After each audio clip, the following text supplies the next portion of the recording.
திருக்க மீனில் வர செஞ்சு சாப்பிட்றது ரொம்ப பிடிக்குமா? அப்போ இந்த வீடியோ உங்களுக்கு தான்.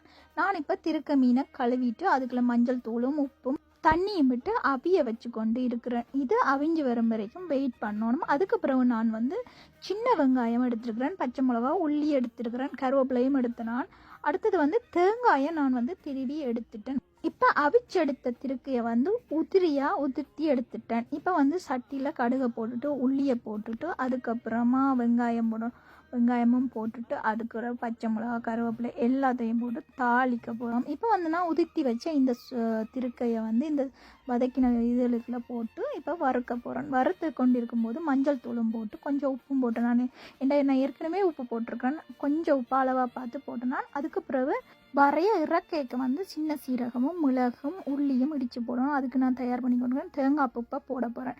தேங்காய் பூவையும் போட்டு வறுக்க போகிறேன் சேர்த்து. இது கொஞ்ச நேரம் வறுத்தெடுக்கும். அந்த தேங்காய் பூண்டு ஈரத்தன்மை போகும் வரைக்கும் வறுத்தெடுத்து கொண்டு இருக்கணும். இப்போ நான் இந்த இடித்து வச்ச சீரகம் மிளகு அதுக்குள்ள உள்ளியையும் போட்டு இடித்து, இதுதான் அந்த இறக்கைக்கு போடுற மிளகு சீரகம்னு சொல்கிறேன். இப்போ திருக்க வர ரெடி ஆகிட்டு இப்போ நான் அதுக்குள்ளே இதை போட்டு வறுக்க போகிறேன். நீங்களும் எப்பயாவது இந்த திருக்க உங்களுக்கு கிடைச்சா கட்டாயம் இந்த திருக்க வர செய்து பாருங்கள். இப்போ நான் கருவேப்பிலை போட்டு திருக்க வரைய முடிக்க போகிறேன். இப்போ உங்களிடமிருந்து விடைபெறுவது உங்கள் அன்பிற்குரிய சிந்து. நன்றி, வணக்கம்.